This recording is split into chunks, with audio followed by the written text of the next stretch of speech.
Are you a tiny bit disappointed that the stock price isn't moving that much and that you had to price it at the lower end of the range?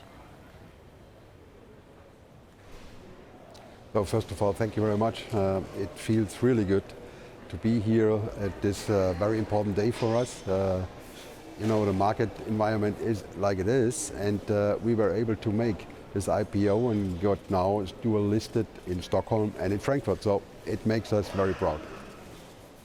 What's your strategy in China? Are we going to see a lot more in China? Any plans for a local joint venture? Do you think that actually the openness from China to adding more foreign investors will increase?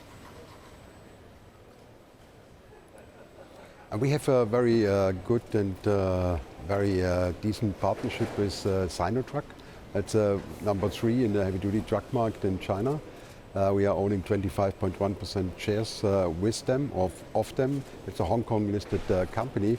And so we are developing China in 2 angles. One is with our brand MAN and the partnership with Sinotruk.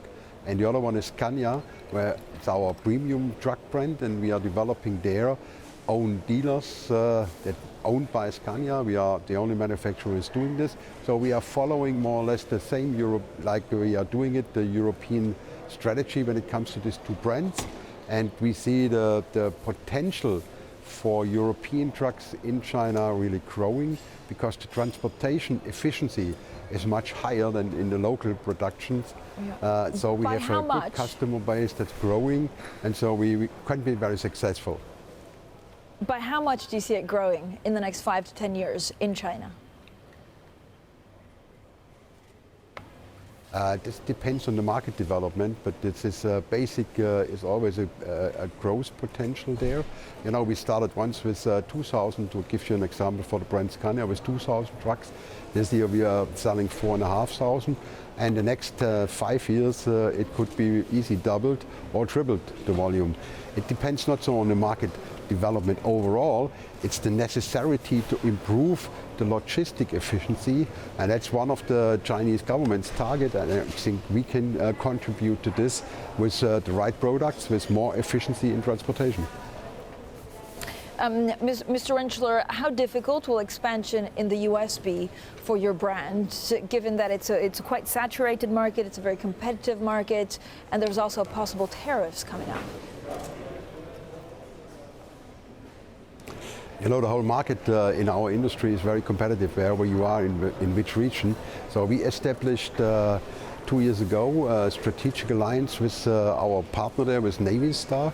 We acquired at the same time 16.8%, and we are working with them together in exchanging drivetrain components.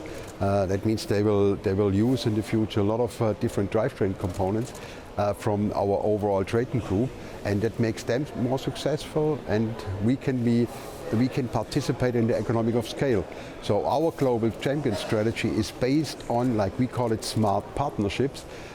Instead of acquire a company to whatever price, it's much better to work together in win-win situation, and this is our actual strategy, so we have no intention to change this. How much of a headache for you is the trade tension between the U.S. and China? Do you worry about currency swings? Do you worry about your supply chain?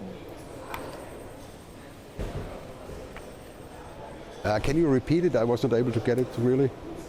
I was asking you how worried you are, how much of a headache, how concerned you are about the U.S.-China trade relationship. I think, the volatility in the overall market, this is part of it, and this kind of discussions and argues between them, I think it would be helpful if they could find a solution, because it will stable the overall environment, of course, and the market environment is a little bit volatile, as we all know, in the last couple of years, based on different reasons. Business-wise, it's for us not so important, because we are producing our products always in the region that we are. When we sell it in a region, we are producing it there. So it makes us import-wise it's not a big headache for us. Overall, it would be much better to have solutions in this field, because it will help the overall market development.